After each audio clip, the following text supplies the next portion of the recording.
خلاق لایزالی رزاق بنده پرور.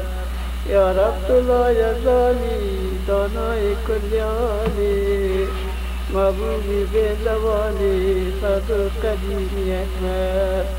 شهات به وزیری سلطان به نزیری، صاحب تو دستگیری با بندگان مستر. دلداری به کسانی غمخواری آسیانی، دوری تو میرسانی بر مومن و به کافر. از فضل رحمت او یزداد و قدرت او، بنگر به صنعت او گر چشم داری بسر. و خیمه کرد و برپا سبز و لطیف و زیبا، استاده به ستونها این گنبد منور. هر درد را دوایی، هر رنج را شفایی، به شک میکشایی هر کار دست را در. از فضل نور رحمت موجود شد محمد، عشق و پناه امت شافی به روز محشر.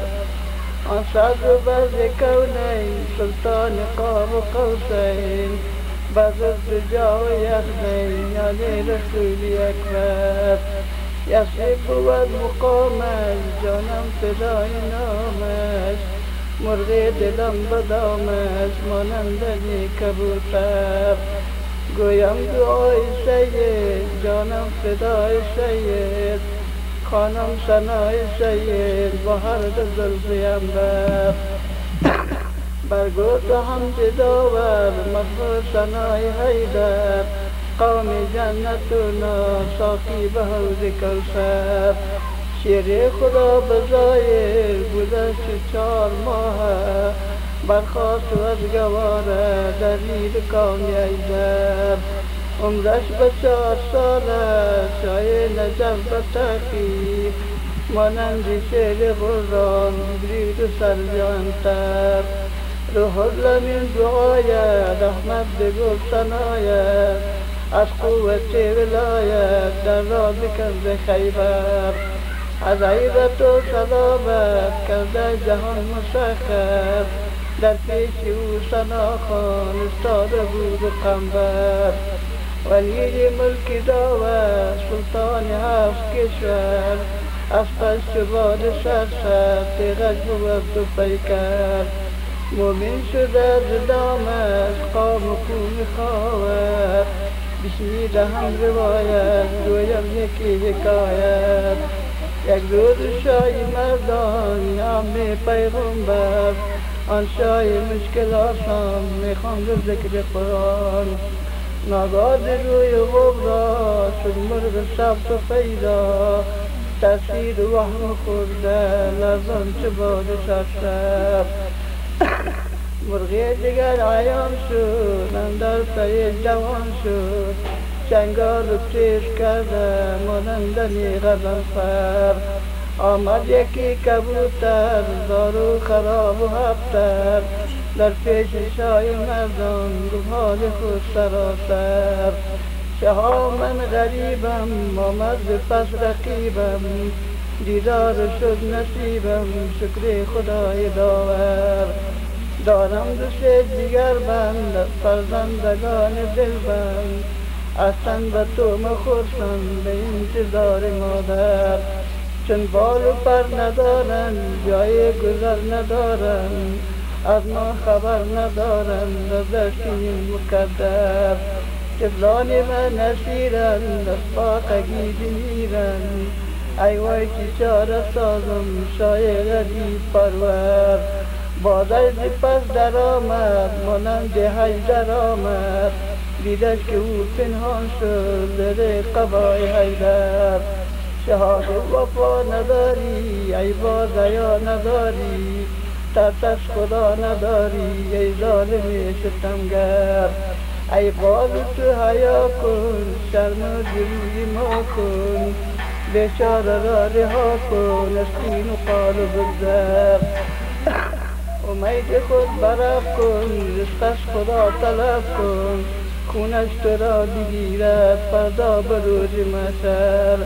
گفتا که بیقرارم فرزند سه و چارم رزق دیگر ندارم جبلان ناز پرور چون بال و پر ندارم جای گذر ندارم عیسی مگو تو زنهار حرف و باری دیگر گفتش ولی دانا بگذر به جنگ و غوغا من میدیم تو را گوش مقدار سه کبوتر شهباز و صدیقه میگفت شیر داور لحم دیگر نخواهم بغیر از این کبوتر شها گفت ای وفاجوی بر من تو راست و برگوی چندین ستیزه داری بری غریبی لاغر شها از روی مردی ناموسی او بگردی اگر ورا نداری بر من تو شیر داور رحمت تنش جدا کن آنگاه ورا رها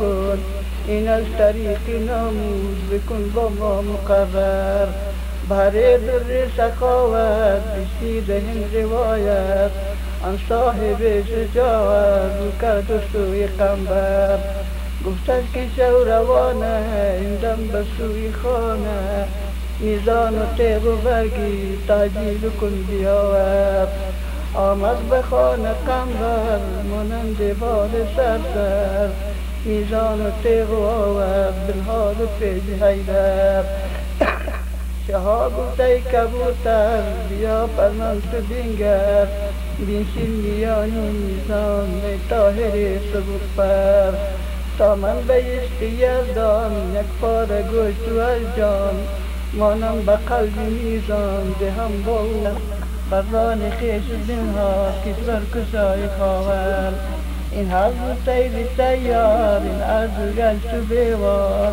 میگفت تو دست نگاه دار ای شاه به حق داور ما هر دو اهل لازم دلا مکن فرازم نه کبوتر و نه بازم ای شاه بکن تو باور ما هر دو ملائکانیم فضا شدا مکانیم هر شب خودم بخوانیم همدو سنای داور ما هر دو قدسیانیم در عرش و پاسبانیم بیگانه را نهادیم در بارگاه داور نامت شنیده بودیم گوید ندیده بودیم به کام و به زبان بود دریای هفت کشور علی است نامت نجف بود مقامت قنبر بود غلامت دستم کمینه چاکر وصل زیق شنیدیم روز خوشت بدیدیم با کام و دل رسیدیم صد شکری داد گستر